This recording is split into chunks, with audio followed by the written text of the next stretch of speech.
Hello everybody, welcome back. We'll make a given here. So we're going to do a little tutorial on how to do Python from basic step one. Well, for one step, you got to download Python. I'm going to let you guys figure out how to download Python. Oftentimes you just can get one of the more recent versions of Python, 3.11, 3.10, whatever you want. Just get Python, download it, install it to your computer so that whenever you're on your computer and you need to do like something, you can just go to command prompt. And on your command prompt, you can just do Python. And guess what? It will open up a Python interactive. And you can just say print hello. And then world. And then guess what? It prints hello world. There you go. That's basically Python 101. That's just how Python works. It's a script that the Windows can execute, or it's a programming language that Windows executes some script or some thing inputted into Python itself. Which this I inputted print open bracket hello world close bracket, and it prints hello world.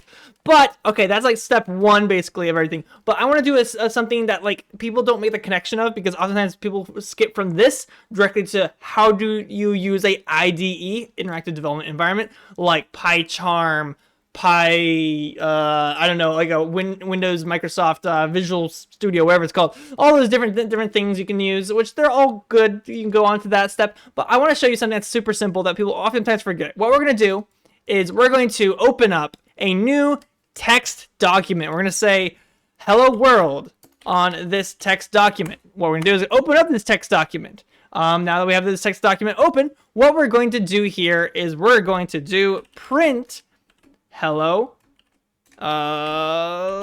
world. And what are we going to do with this little thing is we're going to turn this into a Python script, because oftentimes people just think, oh, they have to use an IDE or some other development environment to create Python script, when you can create this from scratch, from literally Notepad, and you can run them from Notepad. Which, how are we going to do this is what we're going to do is we're going to do file, save as.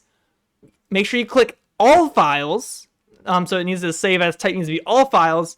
And then we're going to replace the txt with .py, because .py is the ending title. And we can do that to our desktop. And it will actually create a new file on my desktop over here. It's pretty small since I have like a 4K screen. But it's right there. We got our hello world and we got our hello world.py. Now this is actually hello world.py. We can actually delete the hello world.txt. We don't need that anymore. We can now edit this and do stuff. So I'm going to Control S really quick on this. We're going to exit on our command prompt thing. We're going to go to CD desktop, because I'm on my desktop. So we're on our desktop now. How do we run these things? Well, we can simply just run it by doing hello world, and it will run. But if you can tell, it opened up a box really quick and did nothing after that. It seemed like you couldn't tell what happened. It's because it finished executing the script. Because all it did was print hello world and then closed. It doesn't need to do anything else. But let's make it so we can see things that happen. So we're going to do input. This is a function in Python where it basically just asks user for input. And if you just literally put input, it will request for input and wait. It will wait to get the input. Who knew?